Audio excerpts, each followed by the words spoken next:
Dans cette guerre, il y a également des acteurs, si je puis dire, inattendus. En Espagne, une académie de sécurité privée délivre des certificats d'aptitude pour combattre en Ukraine, et ce, dans la plus grande opacité.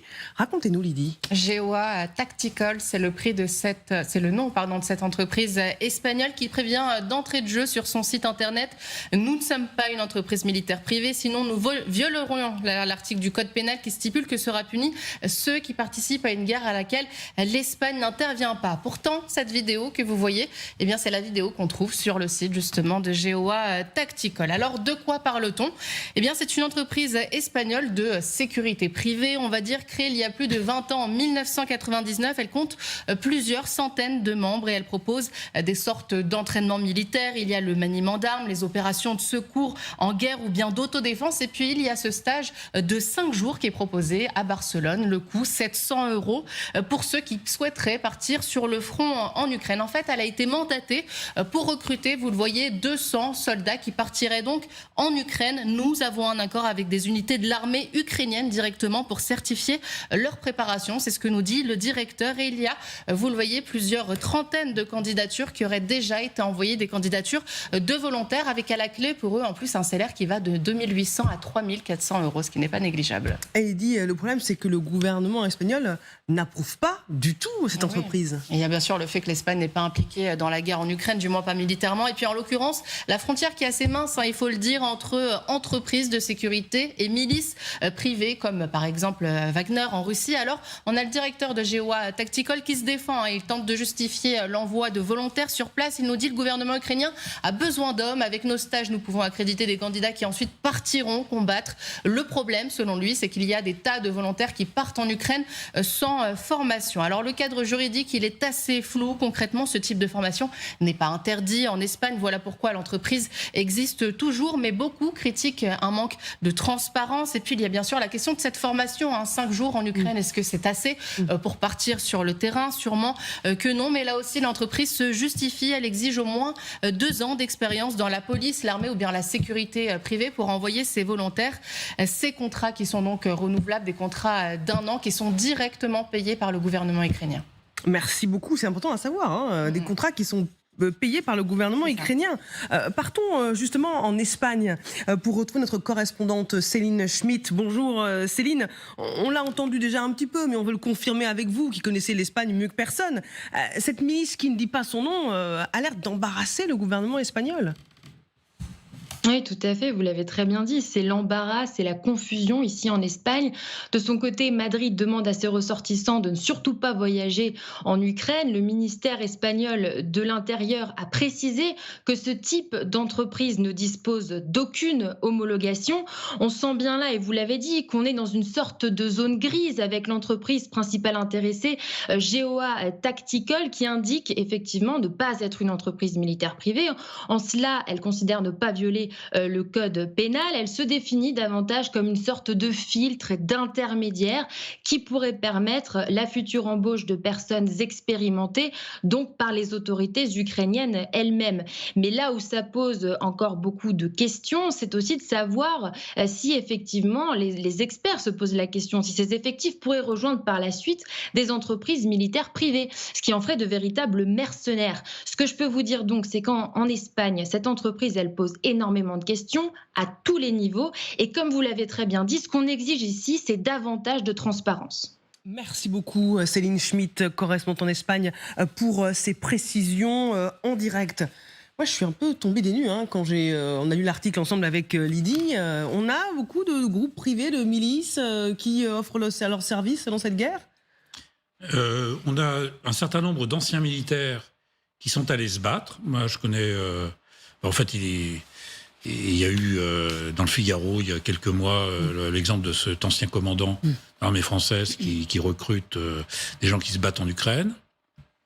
A contrario, il y a un Saint-Cyrien qui se retrouve de l'autre côté, en Russie aussi, mais qui, lui, est proche du gouvernement russe.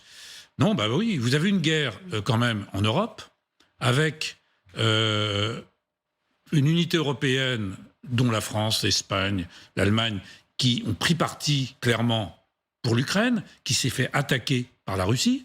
et vous avez des jeunes qui ont soif d'aventure, appelons ça comme ça, hein, parce que vous savez, c'est pas l'argent qui les fait, à mon avis, qui les fait s'engager sur un combat où il y a une guerre totale, l'artillerie qui pleut, voilà. Ils vont pas chercher de l'argent. C'est pas des mercenaires dans ce sens où ils font pas ça pour de l'argent. Ils font ça pour l'aventure, parce que la cause leur semble bonne. Et alors ensuite, comment font-ils ? Alors, au début, ils allaient directement en Ukraine, ils étaient plus ou moins recrutés. On a vu cette visio au début de la guerre en Ukraine de cet ancien caporal-chef de l'armée de l'air qui, lui, en était revenu au bout de 3 jours parce qu'il supportait plus. Hein, voilà. Et puis, il y en a d'autres qui sont tués. Il y a quand même un certain nombre, y compris de Français, qui ont été tués en Ukraine, de jeunes Français, anciens militaires ou pas.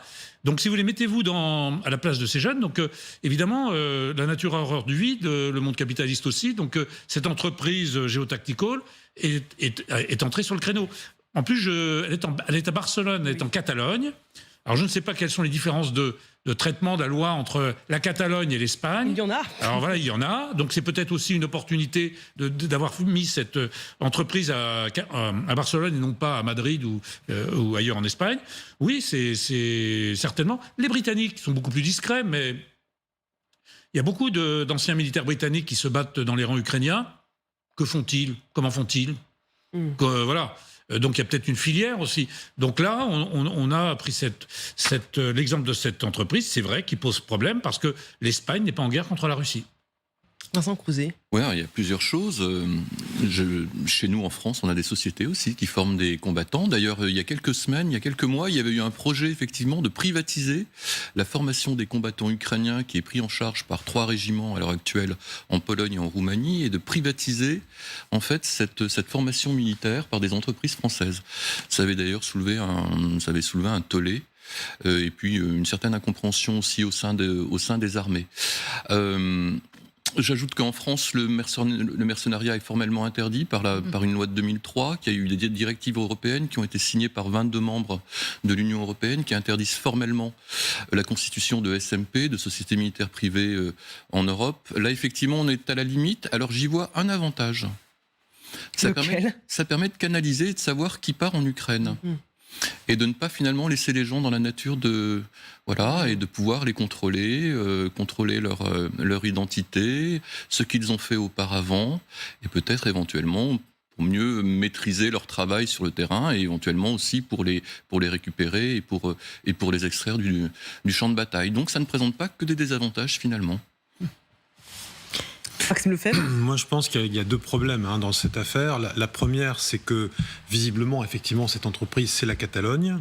Et donc là, c'est un très gros souci par rapport à l'Espagne, le contrôle du gouvernement espagnol, les aspirations indépendantistes des Catalans. En plus, on est en train de négocier en ce moment un peu la normalisation des relations entre la Catalogne et l'Espagne. Donc je pense que c'est un très gros souci d'avoir ça. Et c'est pas forcément une bonne nouvelle, vous voyez, du côté espagnol, si on se place du côté espagnol, de s'imaginer la Catalogne commence à préparer des milices privées qui vont s'entraîner à se battre. Je veux dire, c'est quand même un élément de préoccupation. Le deuxième élément, c'est effectivement d'éviter toute participation directe au conflit.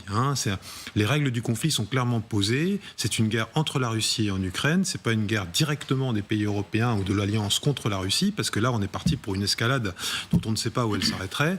Et donc, on aide l'Ukraine économiquement, par un soutien militaire, etc. On forme les militaires ukrainiens, mais on n'envoie pas des gens se battre. Et donc, il y a toujours eu, de la part de la communication officielle, une distinction très claire qui était faite. Nous, on n'encourage pas les gens à aller se battre. Et s'il y en a qui vont, ils y vont de leur propre initiative, mais on cherche bien à faire la distinction.